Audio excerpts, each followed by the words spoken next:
I live in Emporia, and as we speak, there is a Rosie's being built in Emporia, Right. which is about less than 100 yards away from one of my convenience stores that I have 3 skill games operating. Mm-hmm. We're able to operate because of our lawsuit. If it hadn't been for our lawsuit, those skill games would have been turned off, in July of 2021, going on 2 years now. Okay. So anyway, Rosie's is building this building in Emporia.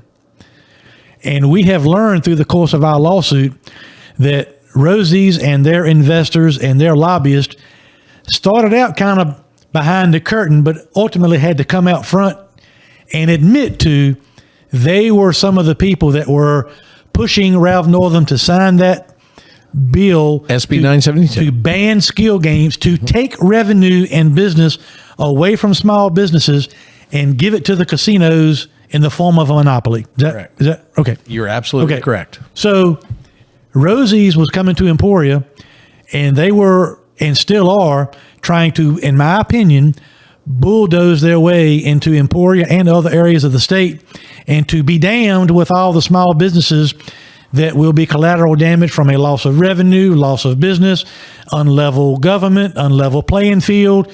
Forget about the free market system. All these things didn't matter to Rosie's. No. They didn't care at all. But now, as these things have developed with these other casinos, and there is a chance that this casino could potentially be built in Petersburg, which is closer to Emporia than Richmond, guess what? Now, Rosie's is worried that Rosie's of Emporia. No, right. Rosie's in Emporia is concerned that, wow, there could be another business built in Petersburg to compete with us that might take some of our revenue. 30 minutes away. How can that be? Right. Not 100 yards from your business. They didn't care about that. 30 minutes away by highway. So why is Rosie's not worried about what they have done to small businesses and their livelihoods and their families and workers and things, but they want to be protected from a potential casino being built in Petersburg? You want the irony?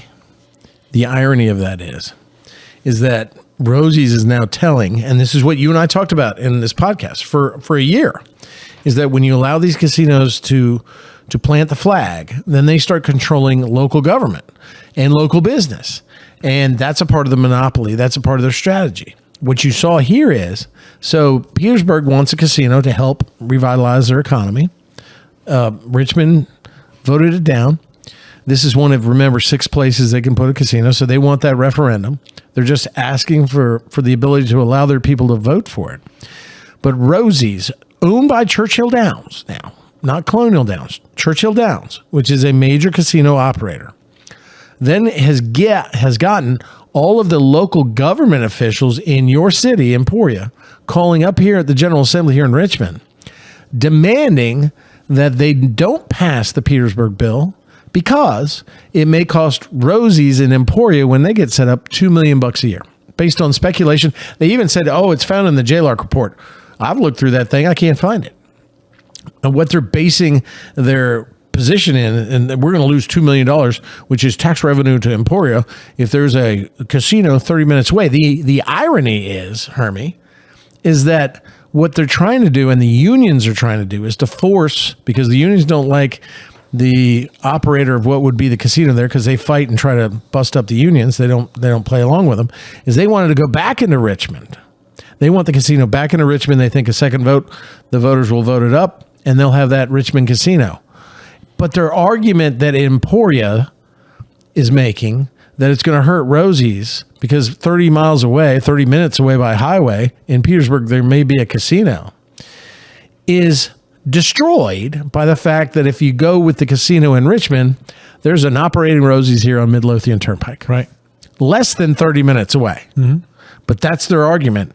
And now they're kind of squeezing local politicians, local state officials, local delegates and senators, and saying, you just can't let this happen because it will cost Rosie's $2 million. Cost Rosie's $2 million? That's what you're worried about? So the leaders in my town, you're telling me, are concerned about Rosie's potential revenue being hurt by a potential casino in Petersburg. But I don't ever recall them being concerned about the revenue that small businesses in our area were going to lose when Rosie's came to town and pushed for a monopoly. That's a good point. So how do you pick and choose when you worry about the businesses in your communities? It's a great question. Either you are or you aren't.